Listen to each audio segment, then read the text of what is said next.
GK के क्लासों के अंतर्गत आज हम शुरू कर रहे हैं भारत के सामान्य परिचय भूगोल से। अधिकतर प्रश्न जो एसएससी, सीएचएसएल, सीजीएल के अंदर आजकल पूछे जाते हैं वे भूगोल से और संविधान से, इतिहास से कम 8 से 10 प्रश्न इसी श्रृंखला के आते हैं। और इसी श्रृंखलाओं में आज हम एक परिचय देने जा रहे हैं सामान्य भूगोल का, या हम इसको इंग्लिश में कहें तो ज्योग्राफी। किसी भी तरह का कंपटीशन पेपर हो, चाहे यूपीएससी लेवल का हो, चाहे एसएससी लेवल का हो, भूगोल के अंदर 2 से 3 प्रश्न पूछे जाते हैं।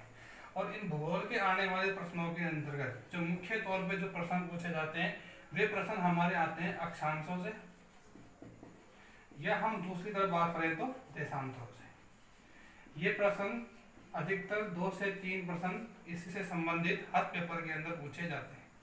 अक्षांश देशांतरों की हम बात कर लेते हैं। इसके बाद जो हमारे प्रश्न जो पूछे जाते हैं भारत की नदियां या भारत की झीलें, इनसे भी आजकल एसएससी के अंदर प्रश्न पूछे जा रहे हैं। तो आज हम एक भूगोल का छोटा सा परिचय देने जा रहे हैं। तो भूगोल के छोटे से परिचय के अंतर्गत आज हम परिचय करवाएंगे भारत के कुछ भूगोल संबंधित तथ्यों से। तो आइए देखते हैं एक नजर भारत के भूगोल संबंधित तथ्यों के ऊपर। भारत के भूगोल संबंधित तथ्यों के ऊपर बात की जाए तो इसमें सबसे प्रमुख जो आता है वो आता है कि हमारा भारत किन अक्षांशों पर स्थित है और किन देशांतरों के बीच में स्थित है। लेकिन हम अक्षांश और देशांतरों की बात करें तो उससे पहले हमको ये जानना होगा कि अक्षांश क्या है और देशांतर क्या है। अक्षांश देशांतर को समझने के लिए हम समझते हैं कि ये हमारी पृथ्वी है। इस पृथ्वी के बीचों बीच जो इस पृथ्वी को 2 हिस्सों के अंदर बांटती है उस रेखा को हम कहते हैं विषुवत रेखा।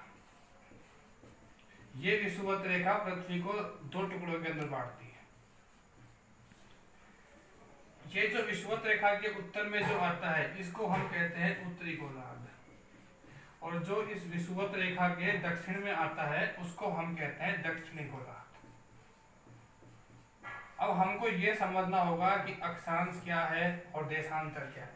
तो अक्षांशों और देशांतरों को समझने के लिए ये जो सबसे पहले हम देखते हैं विषुवत रेखा, या इसको हम कहते हैं 0 डिग्री अक्षांश रेखा।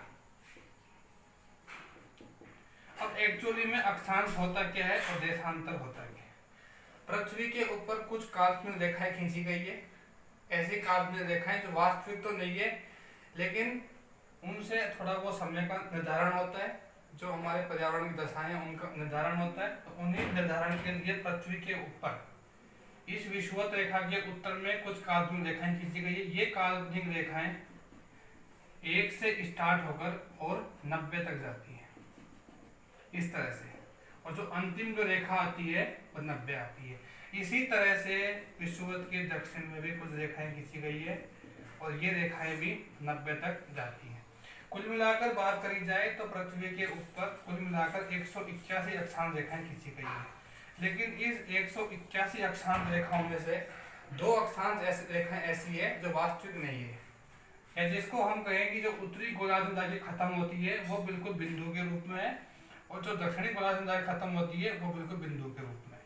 तो टोटल अगर हम पृथ्वी के ऊपर बात करें तो टोटल 181 अक्षांश रेखाएं खींची गई है, लेकिन उसमें से 2 रेखाएं ऐसी है जो मात्र बिंदु के तौर पर है। तो 179 अक्षांश रेखाएं खींची गई है हमारे पृथ्वी के ऊपर। अब इन अक्षांश रेखाओं से एक्चुअली में होता क्या है, अब इनको समझना होगा कि इनसे होता क्या है, कि क्यों जरूरत पड़ी पृथ्वी के ऊपर ऐसी अक्षांश रेखाओं खींचने की, क्या जरूरत थी हमको कि हमने इन अक्षांश रेखाओं को खींचा।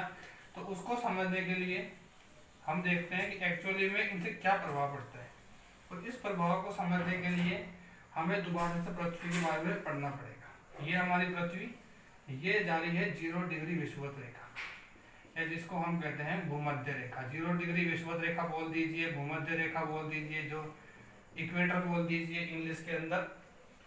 और इस पृथ्वी के जो बीचों बीच जो लाइन गुजरती है उसके ऊपर कुछ इस तरह से 90 लाइनें मैंने आपको बताई अभी थोड़ी देर पहले, 90 लाइनें कुछ इस तरह से खींची गई है, और 90 लाइनें ही नीचे की तरफ खींची गई है।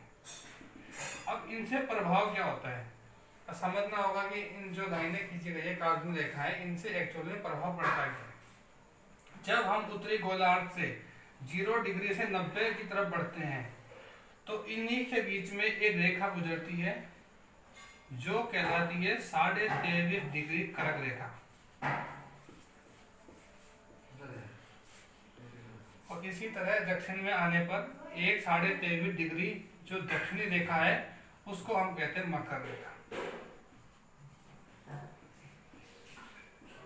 कौन सा देश किन अक्षांशों पर स्थित है, कौन से देश की अवस्थिति कहाँ पर है, इसी का पता लगाने के लिए कौन सा देश कहाँ स्थित है इसका पहले पता नहीं था, और उसी के बारे में पता लगाने के लिए अक्षांश रेखाएं खींची गई।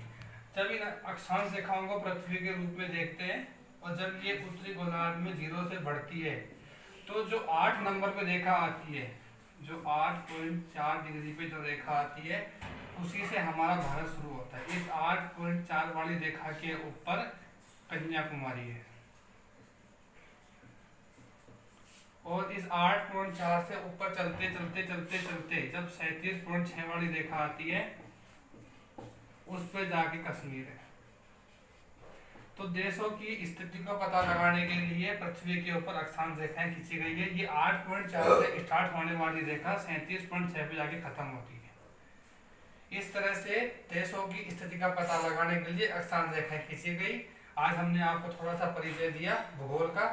हमारे चैनल जीके का खजाना गुप्ता को सब्सक्राइब कीजिए, उसको अपने दोस्तों को शेयर कीजिए। धन्यवाद।